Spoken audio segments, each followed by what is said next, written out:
Hi, I'm David Torrey, the creator of Deadly Technique. Deadly Technique is a two-player melee combat game. It has limited components and a very short playtime, so it is quick to learn and easy to play multiple games in a sitting. For this video, I am joined by the game's artist, Skullboy, to help me demonstrate a game for you. He will be seen, but not heard. Let's learn how to play! In Deadly Technique, both players have a pre-made hand of 8 cards. Each player also starts the game with 3 health, which you will need to track throughout the game. I recommend using dice or coins. The goal of the game is simply to deplete your opponent's health. First to 0 loses. Before we talk about play, let's quickly discuss the anatomy of a card. The main stat in the game is a card's speed value, represented by the large number in the upper left corner of the card. This also represents energy spent during a bout. We'll talk about that more when we're discussing how to play. In the upper right corner of the card is the ability type icon. This can be attack, block, or dodge. You will use these icons to help you resolve your plays based on the criteria at the bottom of the card. On the left, there's an input to line up with previous cards, and on the right, there's an output that can affect future cards. In the middle lies the actual criteria that determines which output you will use. And last, at the top of the card, is your cooldown timer. Oh, and this is just some fancy artwork. The only action in Deadly Technique is the clash. During each clash, both players will play one card face down, reveal them simultaneously, and resolve the clash by seeing if either or both of them have met any of the criteria at the bottom of the card. In this example, my opponent played Thrust, which has a speed of 1, and I played Swift, which has a speed of 2.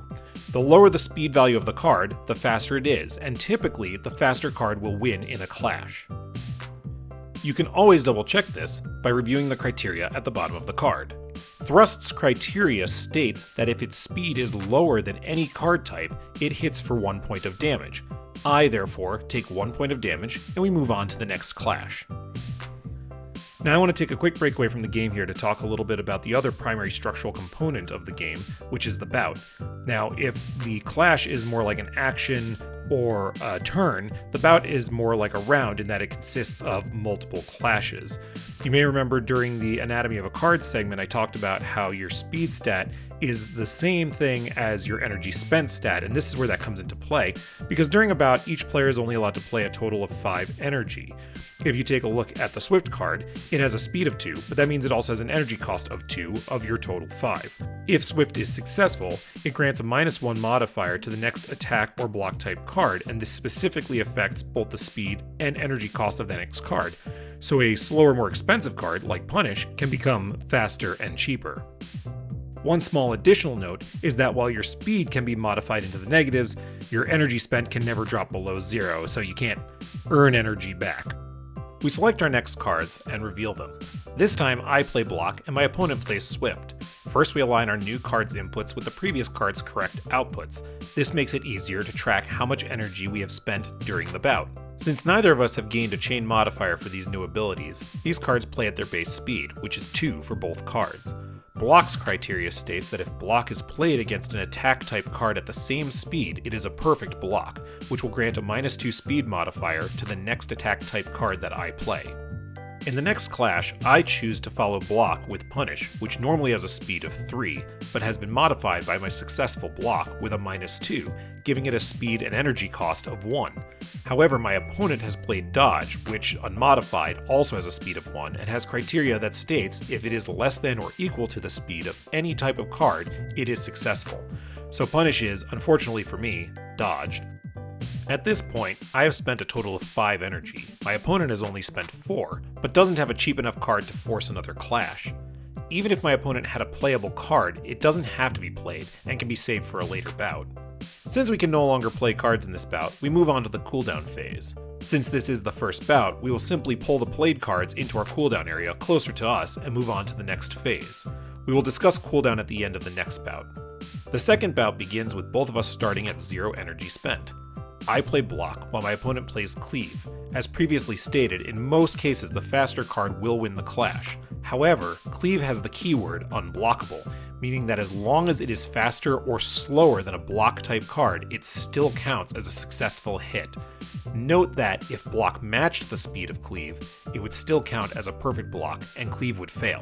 But in this case, cleave wins the clash and I take 1 point of damage. You can look up keyword definitions in the rulebook. In our next clash, I play thrust and my opponent plays swift. In this case, thrust has a speed of 1, but swift is modified by cleave and it also has a speed of 1. For both cards, if they are played against an attack type card at the same speed, they grant a -1 speed modifier to the next card. Now, when two attack type cards are matched in speed, we commonly refer to this as a clash, which shouldn't be confused with the clash action, ability, turn. Look, if this is confusing for you, just imagine that the two swords clanged off of each other and move on. At this point, my opponent has played a total of 4 energy worth of cards, while I have only played 3. My opponent doesn't have any cards in hand that can benefit from Swift's modifier and be cheap enough to play, but I can still play Swift under the energy limit, and so I get a free hit. With the bout ended, we once again head into the cooldown phase, but this time we are going to start by taking our cards from the first bout and rotating them 90 degrees clockwise. If any of these cards have a cooldown arrow that is pointing at me, I will return them to my hand. Then we will slide the cards played in the current bout down into the cooldown area, and we are prepared for the next bout. At the beginning of what will come to be our final bout, I play cleave, anticipating that my opponent will open with a block, but instead my opponent plays swift. Swift will beat any card type if it is the faster card, and since it is faster than cleave, I will take my final point of damage and lose the game. Despite the frustration of losing, remember that it is incredibly important to politely shake hands or high five or just wave at each other at the end of a game. It's just the right thing to do. And that's an entire playthrough of Deadly Technique. Hopefully it's enough to get you into the game. If you have any questions, feel free to reach out to me. Enjoy!